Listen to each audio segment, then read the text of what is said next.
I discovered I had atrial fibrillation when I was working out with my son. We were riding stationary bikes together, and the sensor on the bike indicated that my heart rate was very erratic.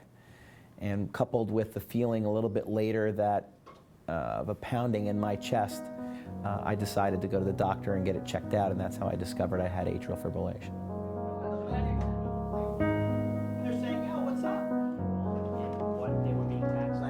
My name is Carl Romero. I'm a stroke survivor, and I'm living with atrial fibrillation.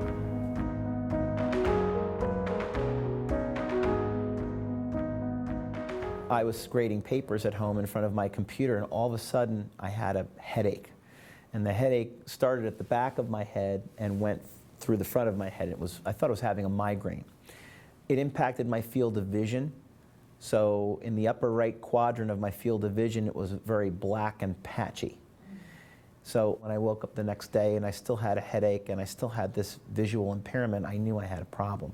So I went to the local hospital, and then they diagnosed me as having a stroke. Since then, I had a decision to make about how I wanted to treat the atrial fibrillation. Did I want to stay on heart-regulating medication, or I actually opted for a cardiac ablation. I felt like I didn't want to be on medication the rest of my life if I didn't have to be. And if I had to be, then I would take it. And they told me all the risks. You know, we're going to put catheters in the largest veins in your leg. You could have you could bleed. We're going to go up into the heart. We're going to pierce the septum of the heart. We're going to cauterize. We're going to do all kinds of things. I'm like, you're not scaring me. As it turned out, it was an 8.5-hour procedure. Friday night, I was done. Sunday morning, I was released. Monday morning, I was at football practice. That's pretty remarkable that they could correct an issue with the beating of my heart, and that I'm inconvenienced for a couple of days. This forced me to really be conscious of it and to take note of what it was that I was putting in my body and how it was affecting me. And the result has been a learning experience. It's been good for me and for my health.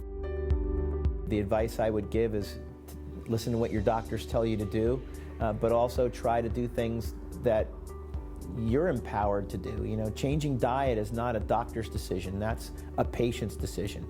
Getting exercise isn't always a doctor's decision. It's a patient's decision. So, there's a lot of power that we have maybe to make those changes. It may or may not correct them all, but at least we have the power to be able to try to change them.